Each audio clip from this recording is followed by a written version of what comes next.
Bienvenidos, bienvenidas a Los Pasillos del Poder. ¿Qué capítulo se viene? El detrás de escena de la política argentina y la explicación de por qué pasa lo que pasa. Estamos empezando el número 17. No se olviden de seguirlo, de activar la campanita y por supuesto recomendárselo a todo nuestro bendito país. Para la Corte Suprema, Cristina Fernández de Kirchner es corrupta y por eso queda detenida e inhabilitada para ejercer cargos públicos durante toda su vida en el marco de la causa por la obra pública durante sus años de gobierno. Los detalles de esta decisión que abre la grieta política enseguida por aquí. Y en este contexto, ¿cómo sigue entonces la rosca electoral? ¿Va a haber unidad o sálvese quien pueda? Y todo eso pasó con Javier Milei afuera de Argentina por su viaje a Europa y a Medio Oriente. Tenemos momentos destacados y también polémicas. Y además, buenas noticias para La Libertad Avanza por la inflación en desaceleración. Si están listos, empezamos. Los Pasillos del Poder con Nacho Girón, el detrás de escena de la política argentina. Y Los Pasillos del Poder es presentado por La Cardeus porque su calidad supera a la realidad y te invita a soñar a pesar de que la actualidad a veces no te deje dormir tranquilo. Este mes del padre ahorrá hasta un 50%, pagan 18 cuotas sin interés y el envío es gratis. La Cardeus es tradición de calidad.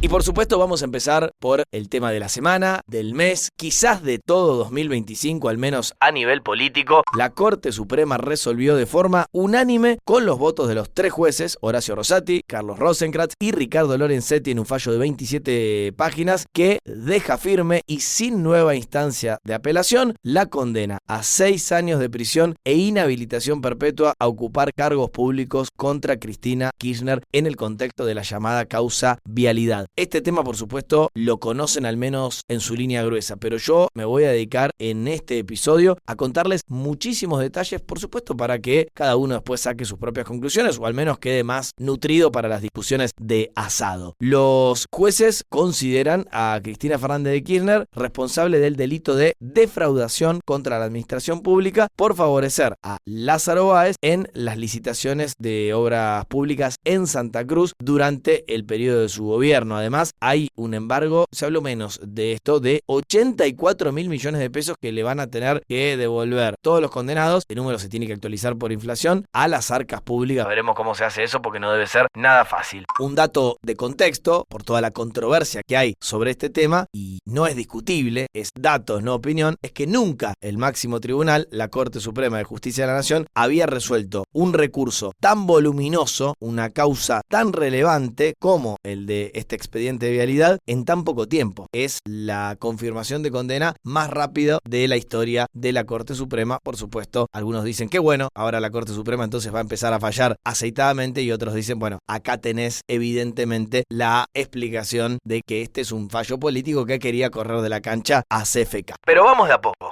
El Tribunal Oral Federal número 2 de la República Argentina, que fue el que condenó a Cristina en primera instancia, instó justamente a la expresidenta a que se presente dentro de los 5 días hábiles desde que fuera notificada de la sentencia en su contra. Por eso no quedó detenida inmediatamente y la viste bailando en el balcón de la ahora ya famosa Casa de Constitución en la calle San José. Y esta marca en el calendario da que se debería presentar como máximo el miércoles 18 de junio. Rechazó ese mismo tribunal oral el pedido de la Fiscalía para que Cristina fuera arrestada de inmediato y sus abogados ya pidieron la prisión domiciliaria y están negociando no usar tobillera porque consideran que no hace falta, que no se va a escapar a ningún lado y además que no haya ninguna foto extraña, por ejemplo, de Cristina en alguna dependencia policial o con las esposas puestas. Lo que dice su equipo legal es: siempre estuvo a derecho, no hagamos un show mediático de esto. Hay que decir también que así como fue condenada por defraudación contra la administración pública, como les decía, el máximo tribunal confirmó la absolución por el otro delito del que estaba acusada, que es asociación ilícita. Si le agregaban ese delito, en vez de estar 6 años en prisión, aunque sea domiciliaria, la pena se elevaba al doble, a 12 años, como reclamaba el fiscal Mario Villar. Y en este caso, en este fallo de 27 páginas, los supremos, así se les dice a los cortesanos, escriben: las sentencias dictadas por los tribunales anteriores, o sea, los que fueron tocando la causa vialidad, se asentaron en la profusa prueba producida y en el Código Penal sancionado por el Congreso. Y agregan: el debido proceso ha sido salvaguardado y Cristina Fernández de Kirchner ha obtenido una sentencia fundada en ley. Voy a seguir leyendo a los 3 jueces. Las sanciones aplicadas son las que determina el ordenamiento jurídico vigente. La imposición de las penas de prisión e inhabilitación no hacen otra cosa que tutelar nuestro sistema republicano y democrático según las leyes penales dictadas por los representantes del pueblo. Básicamente, la Corte rechaza todos los recursos de queja de Cristina Fernández de Kirchner y la deja sin posibilidad de apelar ante ninguna otra instancia, al menos aquí en la República Argentina. En un toque les cuento cuál es el camino de esta causa en materia internacional. Ni bien se enteró que tiene que quedar detenida, Cristina Fernández de Kirchner habló en la puerta de la sede nacional del PJ, del Partido Justicialista, de un cepo al voto.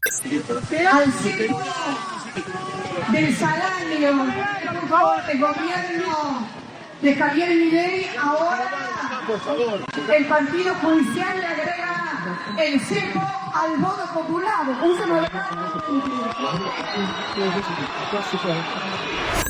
La ex presidenta de nuestro país considera que este no fue un fallo solo de la justicia, o que fue de la justicia pero por presión mediática, apunta directamente al Grupo Clarín, con el que está enemistada hace años, y presión económica. Nombró sin nombrar a Techint, por ejemplo. Por eso se permitió este momento también en la sede del Partido Justicialista.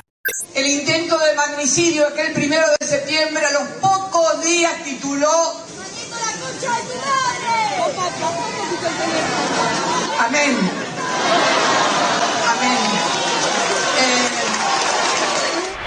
Claro, alguien putea justamente a Héctor Manieto, al CEO del Grupo Clarín, y ella se permite ese remate curioso. Hagamos algo de historia para tratar de darle un poco de profundidad a este tema que obviamente divide las aguas y sobre el cual todos los argentinos tienen una opinión. Es realmente llamativo. Hay algunas encuestas que yo consulto siempre, como las de Casa 3 de Mora Josami, que muestran que una enorme mayoría de los argentinos piensan que Cristina está bien condenada. En algunos casos o en algunas encuestas, más de 6 de cada 10 argentinos dicen este es el camino correcto, pero a la vez esos mismos argentinos, cuando le preguntan por la confianza en la justicia o en la Corte Suprema, casi 8 de cada 10 dicen no confío en la justicia. Por ende, hay evidentemente un problema institucional relevante. Creo que Cristina es corrupta, pero no creo en la justicia que la juzga. Bueno, un problema que venimos arrastrando ya hace mucho tiempo, que es la falta de confianza en nuestras instituciones. Pero esta causa, la causa vialidad, se inició formalmente en el año 2016 y, como les decía, investigaba si el empresario Lázaro Báez resultó beneficiado en la adjudicación puntualmente de 51 obras públicas viales con fondos nacionales en la provincia de Santa Cruz entre 2003 y 2015, es decir, durante la gestión de Néstor Kirchner, pero también las 2 gestiones de Cristina Fernández de Kirchner, y si hubo sobreprecios, demoras injustificadas, trabajos inconclusos y a dónde fue ese dinero que no se habría volcado a la obra pública. Lo que señalaron y acusaron los fiscales es que hubo una maniobra de direccionamiento desde el gobierno nacional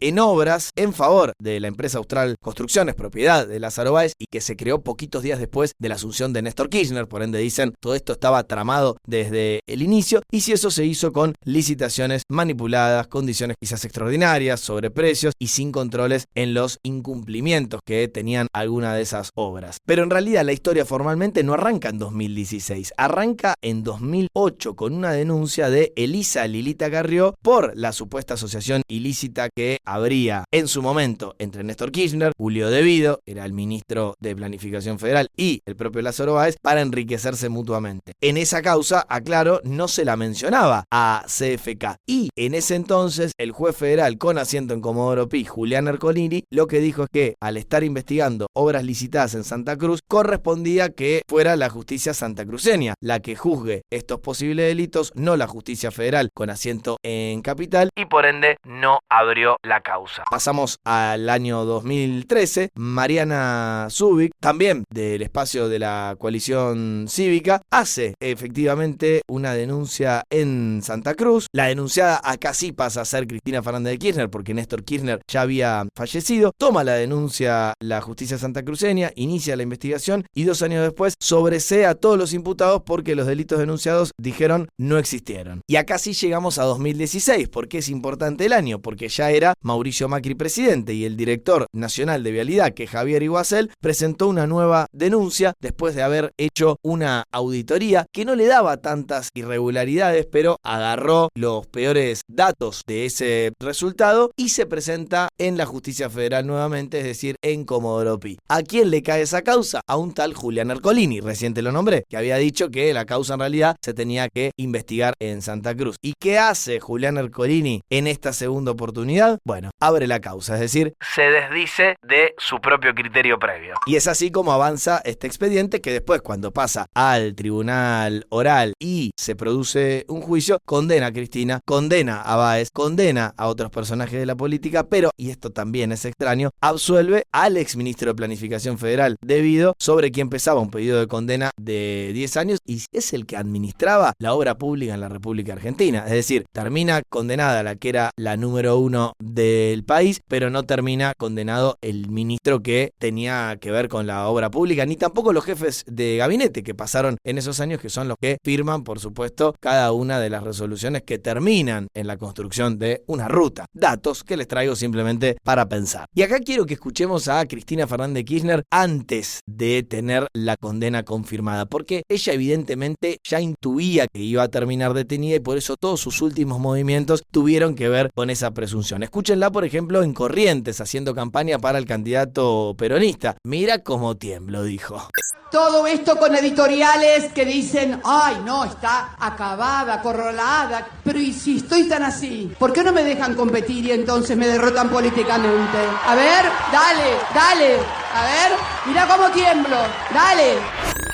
Ya no en Corrientes, sino en la sede del PJ en Capital Federal, con Axel Kicillof presente. Ya lo vengo contando, hace muchísimo que no se veía. Bueno, Cristina le habló directamente otra vez a la justicia. Dale, meteme presa, fue la frase. ¿Creen que van a solucionar esto metiéndome presa? Dale, meteme presa. ¿Y qué van a hacer? ¿La gente va a ganar más plata? ¿Le van a aumentar el salario a los argentinos? Bueno, entonces, hermano, pensá en otra salida, porque yo estaré presa, pero la gente va a estar cada día peor y eso no lo van a poder solucionar si siguen con esta política. No hay solución para el país con esta política y lo saben. Por eso apuntan a que cuando esto se caiga después de las elecciones, no haya una alternativa organizada en el país. Y en este punto creo que llegamos al momento en el que hay que contar los argumentos de uno y otro lado para decir ¿es o no es corrupta CFK? Los que creen en el devenir de esta voluminosa causa judicial dicen que es imposible que haya habido una conspiración de la justicia por la enorme cantidad de magistrados que tocaron esta causa. Les decía, estuvo a cargo del juez federal Julián Ercolini, más allá de estas contradicciones previas, y de los fiscales Gerardo Policita e Ignacio Maíquez. La causa fue revisada y pasó varias veces por una sala de la Cámara Federal. Allí estaban los jueces Ballestero, Bruglia y en otra sala de la Cámara de Casación Penal, Borinsky, Hornos y Carbajo. El expediente llega finalmente al Tribunal Oral Criminal Federal número 2. Allí el juicio estuvo a cargo de los jueces Jiménez Uriburu, Gorini y Basso. Ese fallo del Tribunal Oral fue analizado por la Cámara de Casación. Allí estaban Borinsky, Hornos y Barroetavenia. Y finalmente el expediente llegó vía recurso de queja a la Corte Suprema, donde están los supremos Rosati, Rosenkrantz y Lorenzetti. ¿Se entiende? Tantos jueces, dicen algunos, es imposible que haya algo así como Lofer. Del otro lado, es decir, del lado de CFK, del Instituto Patria, si se quiere, del peronismo, lo que dicen es que todo está extraño y amañado. Por ejemplo, el primer juez de la causa, este famoso Julián Ercolini, fue parte del tristemente célebre vuelo a Lago Escondido junto con otros magistrados, funcionarios, fiscales y empresarios del grupo Clarín, en este caso, que dicen los peronistas empujaban las causas contra el kirchnerismo. Y además dicen que durante el proceso judicial, Borinsky y Hornos fueron dos de los magistrados, pero no los únicos, que compartían un equipo de fútbol en un torneo organizado en la Quinta Los Abrojos, propiedad del expresidente Mauricio Macri. Lo propio pasó con uno de los fiscales del juicio, Diego Luciani. En este razonamiento, la justicia estaría completamente arreglada con lo que era el esquema político y judicial de Cambiemos, y por eso Cristina Fernández de Kirchner se considera una perseguida. Como verán, muy complejo analizar los argumentos de un lado y del otro, y muy complejo creer del todo en la justicia, juzgue a quien juzgue, porque otro de los argumentos es qué rápido se avanzó con Cristina Fernández de Kirchner y qué lento se avanza cuando hay que investigar a otros, incluido el propio Mauricio Macri. Y acá llegó la pregunta también muy relevante de si le queda algún ámbito de apelación a Cristina Kirchner dentro o fuera del país. Bueno, dentro absolutamente ninguno. La Corte Suprema dicta fallos que acá en Argentina son ya inapelables, es la última instancia judicial. Pero el equipo legal de CFK ya dejó en claro su deseo de ir a los tribunales internacionales para denunciar justamente una guerra judicial contra su defendida con intencionalidad política. Habría que ir, lo van a hacer primero a la Comisión Interamericana de Derechos Humanos, que tiene que analizar la causa y determinar si le da intervención a su vez a la Corte Interamericana de Derechos Humanos. Si hubiera un fallo de esa corte, según nuestro Código Procesal Federal, podría revisar la sentencia de Cristina. Eso sí, te advierto, este proceso puede durar años. Te preguntarás si La Libertad Avanza tuvo algo que ver con este fallo. Bueno, les cuento que en Casa Rosada dicen que nada que ver. De hecho, hasta que hubieran preferido lo contrario, enfrentar a Cristina Fernández de Kirchner en las urnas y verlas, los cito textual a los que me dan información de Casa Rosada, chiquitita, yéndose en fade, peleando apenas en la tercera sección electoral de la provincia de Buenos Aires, y no, insisto, dicen ellos, con todo este show del balcón, diciendo que es una perseguida y con menos posibilidad de polarizar con ella. Escúchenlo a Milei, lo que dijo en las últimas horas justamente sobre el fallo de la Corte Suprema. Adelanto, él dice, de vuelta, no tenemos nada que ver.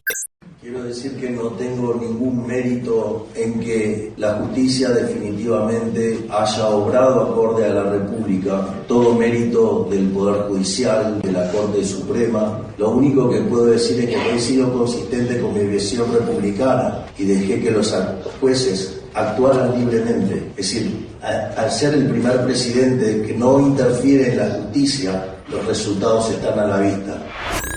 Y ya que estamos hablando del vínculo de La Libertad Avanza con el fallo contra Cristina Fernández de Kirchner, escuchen un archivo del que hoy es el ministro de Justicia libertario, Mariano Cunio Libarona, que bueno, de alguna manera defendía a CFK. Sí, es raro, pero se viralizó hasta el hartazgo. Yo anoche comí con varios jueces y abogados y destacaban las magníficas defensas que están haciendo. Y yo me quedé perplejo y empezamos a ahondar, y hay dos temas que no se traen muy a la vista. Uno, ¿está aprobada la intervención de Cristina Kirchner en el hecho? Y el concepto general es no. Dos, ¿hay asociación ilícita en este marco? ¿Se pusieron de acuerdo con un dolo común para cometer delitos indeterminados? Y el concepto general es no. Jueces, abogados, algunos más políticos que otros, pero 9 que están siguiendo el juicio a diario, y la opinión general es lo que yo siempre dudé: asociación ilícita, planes indeterminados, todos de acuerdo. Llamativo, ¿no? Volviendo a lo que decía antes, entonces, habrá que seguir de cerca qué pasa a partir de ahora con la estrategia libertaria y su posible acuerdo con el PRO, sobre todo en la provincia de Buenos Aires, y qué pasa con la estrategia peronista ahora que su líder puede seguir tirando directivas desde su prisión domiciliaria, si es que efectivamente se lo otorgan. Creemos que va a ser así, pero si se organiza ese espacio político o si todo es un cambalache, enseguida me meto con esto. Y les quiero compartir un audio particular, porque de todo lo que escuché fue de lo lo que más me llamó la atención. Yo les contaba que Lilita Carrió fue una de las denunciantes principales de Cristina Fernández de Kirchner y de toda la corrupción kirchnerista, yo creo que a este punto innegable, a lo largo de estos últimos años. Sin embargo, dijo sentir compasión por la expresidenta de Argentina. Yo creo que la verdad y la justicia y la condena no me pueden desprender a mí de que eso no significa que yo no tenga compasión por lo que está viviendo Cristina y su familia. ¿Tenés compasión? Sí. Yo creo que también un poco yo la he querido. ¿Vos fuiste amiga de ella? No sé si fui amiga, pero era la única con la que ella hablaba. Yo no hubiera querido que termine así. Yo pienso en su hija, pienso en su hijo. Creo que hay que tener respeto por eso, porque es una tragedia, independiente de que sea culpable. Que también hay que tener silencio por mucha gente que la ha querido y que la quiere y que siente que ella no es culpable.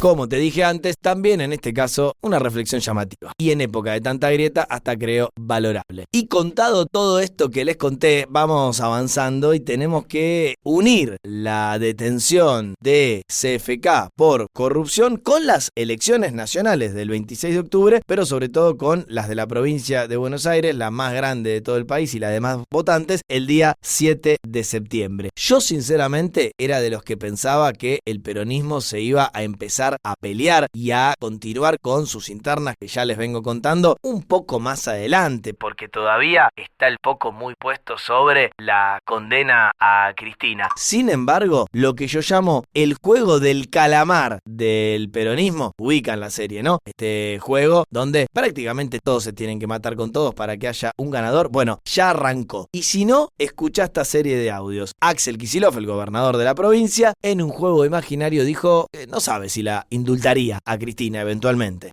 Mira, yo creo que esas cosas, hubo algunas discusiones sobre eso, donde creo que también el que recibe el indulto, hubo discusiones de todo tipo. Yo, de mi lado, te voy a decir, este fallo es una vergüenza. O sea, sí. Sus consecuencias son una vergüenza. Yo creo que esto, de la forma, no sé, yo no tengo estudiado, no sé... Este audio, que insisto, trabaja apenas sobre un ejercicio, se viralizó muchísimo entre grupos de WhatsApp de los kirchneristas más duros, que se enojaron muchísimo con el gobernador bonaerense, pese a que se haya acercado a Cristina Fernández de Kirchner en este momento para ella tan difícil. Pero la cosa siguió, porque Anabel Fernández Sagasti, que es una senadora de Unión por la Patria muy cercana en este caso a Cristina, casi que culpó a Kicillof de que Cristina esté detenida ahora. Hubiera sido muy distinto si la provincia de Buenos Aires no hubiera desdoblado, ¿no? Estaríamos recién hablándolo en octubre con las candidaturas de todas las provincias al mismo tiempo. Al desdoblar la provincia de Buenos Aires, quedó descalzado y ella quedó sola en esta batalla. Yo lo que veo es que, ¿por qué te hago la diferencia? Porque ahora estamos hablando de una candidatura de provincia de Buenos Aires, o sea, sí. Básicamente, aunque claramente es nacional por su figura, digamos, y por todo lo que implica para el peronismo, la provincia de Buenos Aires, y la tercera circunscripción más precisamente, yo creo que ahora se va a empezar a ver un movimiento bastante particular en la provincia de Buenos Aires al no poder votar la gente a su principal candidata.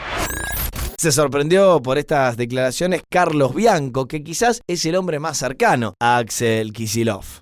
Sí, no sé, no lo entiendo bien el argumento, realmente no entiendo mucho el argumento, pero Anabel debe estar muy dolida para decir esto. Y para rematar, escuchá lo que dice ni más ni menos que Máximo Kirchner, el hijo de Cristina. Apuesto aún a que los debates y las diferencias internas que puedan haber se den un marco de discusión en los lugares que uno cree que colaboran para que haya un saldo positivo de esa reunión. Después también hay personas que pueden pensar que si no estamos nosotras y nosotros y demás compañeros, tienen una oportunidad de crecer. Por eso hablo de las vanidades y los egos. Sí. A mí, mientras más seamos, mientras más ganas tengamos, mientras más eficaces seamos a la hora de gobernar y de construir una propuesta política, pónganme donde tengan que ponerme, acompaño.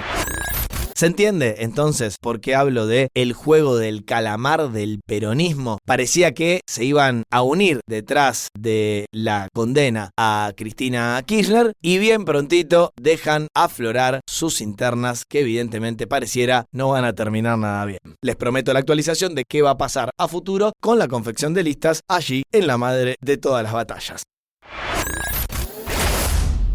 Y todo esto sucede cuando damos por sentado que La Libertad Avanza y el PRO también en territorio bonaerense van a ir a una alianza donde van a poner en las 8 secciones electorales en las que se divide la provincia lo mejor de su cosecha, los nombres y apellidos más relevantes. Pero, seamos sinceros, la detención de Cristina Fernández de Kirchner y la imposibilidad de que se presente como candidata en la provincia patea todo el tablero electoral, así que en las próximas semanas les voy a contar todo lo que sepa en los pasillos del poder. Y vamos a pasar ahora a nuestro último tema, el tema económico, no sin antes decirle que podés poner de excusa que el ritmo político y también de la economía de Argentina te puede dar dolor de cabeza o de panza, pero no tenés excusa a la hora de cuidar tu salud. Por eso, este segmento de los pasillos del poder lo acompaña Medife, la cobertura con alcance nacional que te acerca a más de 60.000 profesionales, Camp Doctor 24/7 y excelencia médica, todo con hasta 50% de ahorro. Si escuchaste bien, 50% menos. Asociate hoy llamando al 0810 122 0400 y cuida tu salud sin excusas.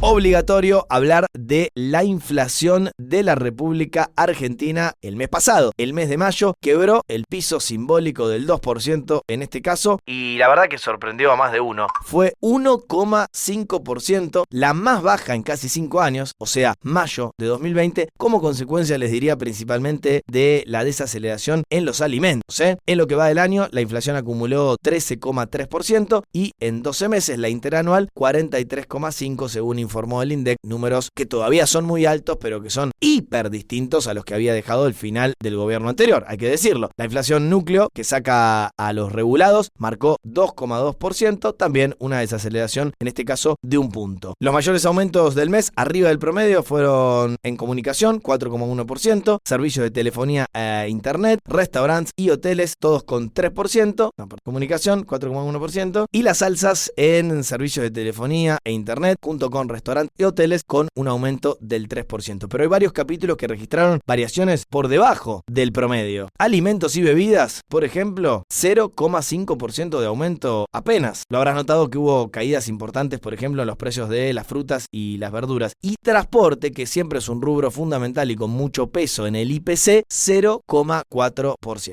Así llegamos entonces al 1,5% de promedio. Dice el informe oficial del INDEC, leo textual, para los meses siguientes se esperan senderos descendentes de inflación mensual, tanto para el IPC general como para el componente núcleo, que también siempre es importante. Ya veníamos previendo que el número podía ser bueno, entre comillas, porque la inflación en la ciudad autónoma de Buenos Aires, que siempre la utilizamos como referencia, había sido de 1,6% en mayo, la cifra más baja también en 5 años.